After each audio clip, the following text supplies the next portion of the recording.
Salut à toutes et à tous, merci d'être aussi nombreux à réagir sur les réseaux sociaux, ça fait vraiment plaisir.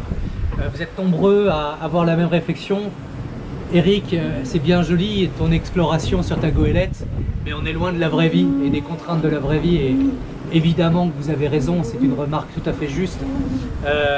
Dans la vraie vie, d'une part, il y a des hommes et des femmes qui ne peuvent pas, qui n'ont pas la possibilité de se rendre maître de leur vitesse, et puis on subit tous des pressions énormes de la réalité qui nous empêchent de décélérer quand on en a envie. La meilleure image que j'ai, c'est comme si moi je voulais décélérer alors que la tempête arrive et que je dois absolument tout faire pour accélérer, pour réduire la toile et adapter ma vitesse à une tempête que je n'ai pas choisie mais que je subis.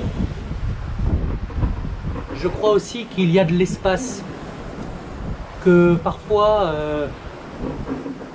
nous suivons la vitesse par habitude, parce qu'on ne connaît que ça ou parce que la société ne nous propose que ça.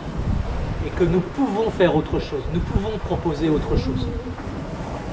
Pour cela, il faut énormément de courage, comme le dit très bien Cynthia Fleury dans une de nos discussions sur le bateau. Parce que le monde se méfie des gens qui prennent en main leur rythme. C'est très très compliqué. Je crois que tout est organisé justement pour que la vitesse soit reine, et c'est vrai qu'il y a énormément de choses à changer dans notre organisation humaine.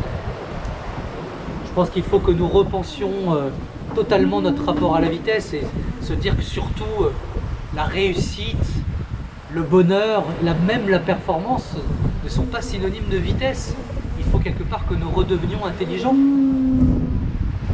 Je crois qu'avec Comme un seul homme, nous avons une alternative intéressante qui est la différence.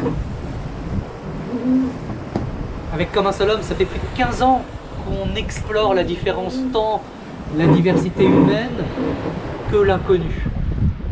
Et on a démontré que c'est en faisant des choses différentes, avec des gens différents, qu'on crée, qu'on réussit durablement et surtout qu'on est heureux.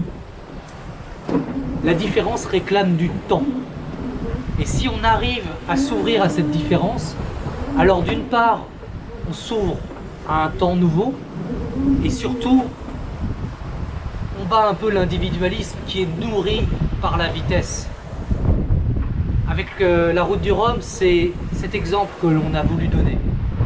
Nous nous sommes inscrits avec cette goélette très lente, très lourde, dans une course qui, par définition, est une course de vitesse, qui juge tout à l'aune de la vitesse, qui célèbre le premier arrivé. Et nous avons voulu démontrer, et je crois que c'est un succès, qu'on pouvait être tout à fait performant, tout à fait heureux et être en réussite, tout en vivant cette course différemment, avec notre rythme. Alors bien sûr, on ne va pas passer la ligne s'arrête demain, on arrive après-demain, mais je peux vous dire qu'on a été à 100% de nos capacités avec la goélette, qu'on peut en être très fier, qu'on a réussi puisque vous êtes là très nombreux à réagir à notre cause, et qu'enfin, moi j'ai été très très heureux de vivre cette expérience difficile mais ô combien riche pour ma découverte de moi-même et du monde qui m'entoure. Avec Comme un seul homme, on va continuer à proposer cette alternative. À bord de cette goélette, on va rencontrer des hommes et des femmes qui prennent le temps d'utiliser la différence pour créer, réussir et être heureux. Avec ces personnes, on va créer une contamination positive. On va raconter, on va leur donner la parole pour essayer de changer le monde à notre tout petit niveau, humblement. Il y a des entreprises extraordinaires, des gens extraordinaires qui nous soutiennent. Ça veut dire qu'il y a des gens et des entreprises, des organisations qui s'intéressent à cette démarche.